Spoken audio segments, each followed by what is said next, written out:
Bismillahirrahmanirrahim. Assalamualaikum warahmatullahi wabarakatuh.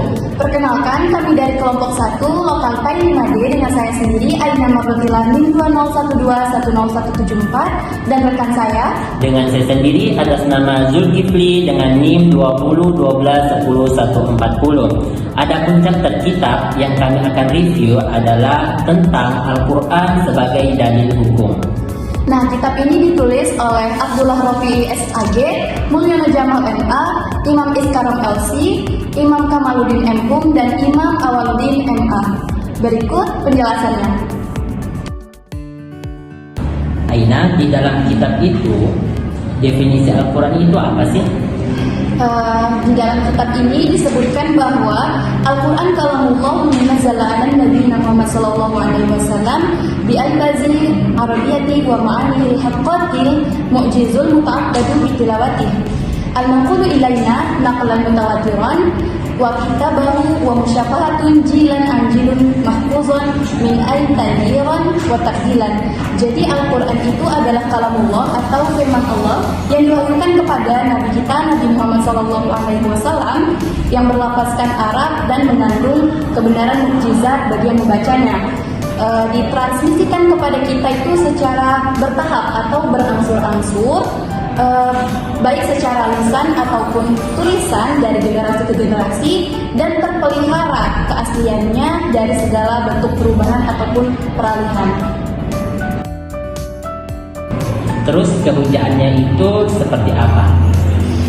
Untuk kehujaannya sendiri, ajma'ul muslimuna 'ala al-Qur'an hujjatun syar'iyyatun wa qaninun wajibun al-ittiba'u 'ala kulli muslimin wal muslimat. Jadi umat Islam itu sepakat bahwasanya kehujaan Al-Quran ini merupakan kitab yang sah dan hukum yang wajib dipatuhi oleh setiap muslim, baik laki-laki maupun perempuan.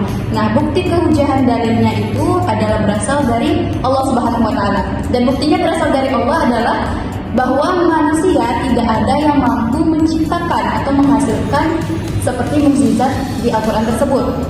Nah, mukjizat ini tidak terbatas pada satu aspek saja, melainkan dalam banyak hal. Di antaranya, yang pertama, ittasafu ibaratuhu wa ma'aniyahu wa ahkamu wa nazariyatuhu. Jadi konsistensi ungkapan, makna, hukum, dan juga teori-teorinya.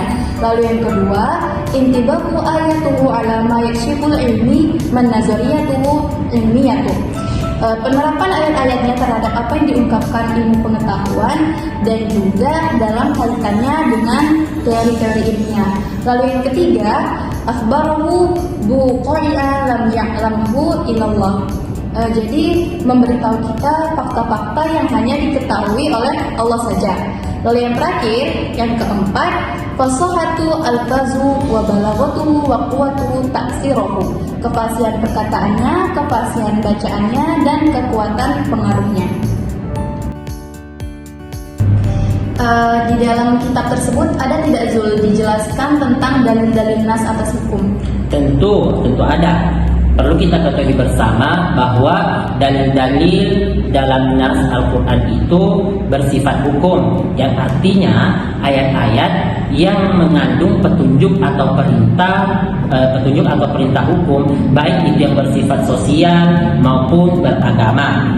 Contohnya ayat yang menetapkan hukum-hukum ibadah dan muamalah. Jadi karena ulama usul fikih menegaskan bahwa sifat dalil itu ada dua. Yang pertama itu sifat qat'iyah, qat'iyah. Yang kedua itu sifat zoniyah. Nah, yang dimana kita sifat qat'iyah adalah artinya sifat yang jelas atau pasti. Yang dimana dalil asal usulnya itu bersifat historis maupun berkesinambungan, sebagaimana dijelaskan di dalam Al-Quran. Contohnya itu Al-Quran surah An-Nur yang berbunyi A'udzu billahi minasy syaithanir rajim. Bismillahirrahmanirrahim. والذين يرمون المحصنات ثم لم يأتوا بأربعة شهداء فاجلدوهم 80 فاجلدوهم 80 أربعة جلدة ولا تقبلوا لهم شهادة أبدا وأولئك هم الفاسقون. Nah, di sini artinya adalah dan orang-orang yang telah memfitnah perempuan baik yang dimana dia telah melakukan perzinaan dan dia tidak dapat mendatangkan 4 orang saksi maka jeralah mereka sebanyak 80 kali dan janganlah engkau terima kembali persaksiannya karena sesungguhnya mereka adalah orang-orang yang fasik. Jadi Aina terkait dalil zonni, apakah Aina bisa menjelaskan maksud dari dalil tersebut? Dalil zonni sendiri sepemahaman saya adalah dalil yang masih mengandung 2 atau lebih kemungkinan dalam menetapkan satu hukum. Nah, di dalam kitab ini juga dijelaskan pada Quran surah Al-Baqarah ayat 228 yang berbunyi Bismillahirrahmanirrahim wal mutallaqatu yatarabbasna bi anfusihinna thalathata quru, yang artinya para wanita yang diceraikan atau ditalak suaminya hendaklah mereka wajib menahan diri atau menunggu selama 3 kali quru. Nah, pada lafaz quru itu terdapat dalil zonni seperti yang sudah saya jelaskan tadi, bahwasanya dalil zonni itu kan dalil yang mengandung 2 atau lebih kemungkinan dalam menetapkan suatu hukum. Jadi quru ini antara 3 kali suci atau 3 kali haid, seperti itu. Zul, di dalam kitab itu ada tidak membahas tentang macam-macam hukum Al-Quran? Ya, tentu ada ya. Di dalam kitab ini hukum Al-Quran itu terbagi atas 3.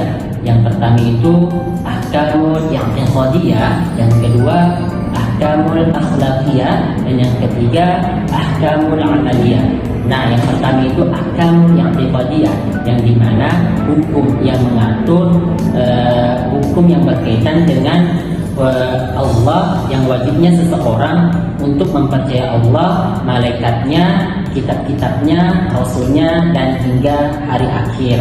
Nah, dan yang kedua itu ahkamul akhlaqiyah, yang dimana hukum yang berkaitan wajibnya seorang mukallaf untuk memperbaiki perkataannya, perbuatannya agar terhindar dari orang-orang yang hina. Dan adapun yang ketiga ahkamul amaliyah, yang dimana hukum yang berkaitan yang mengatur perkataan, perbuatan, dan amalan. Nah, di sini amalan itu di dalam Al-Quran terbagi lagi atas 2. Yang pertama itu hukum ibadah, yang dimana hukum yang mengatur hubungan seorang mukallaf dengan Allah, bisa disebut dengan contohnya itu sholat. Nah, adapun hukum amalan yang kedua yaitu hukum yang berkaitan seorang mukallaf dengan mukallaf lainnya. Contohnya itu hukum menetapkan tata negara, hukum kekeluargaan, hukum ekonomi. Baik, itulah tadi review chapter kitab yang sudah sama-sama kami jelaskan tentang Al-Quran sebagai dalil hukum, mulai dari pengertiannya, kehujahannya, dalil nas atas hukum, dan juga macam-macam hukum. Jika ada kesalahan, kami mohon maaf sebesar-besarnya. Sekian dan terima kasih. Wabillahi taufiq wal hidayah. Wassalamualaikum warahmatullahi wabarakatuh.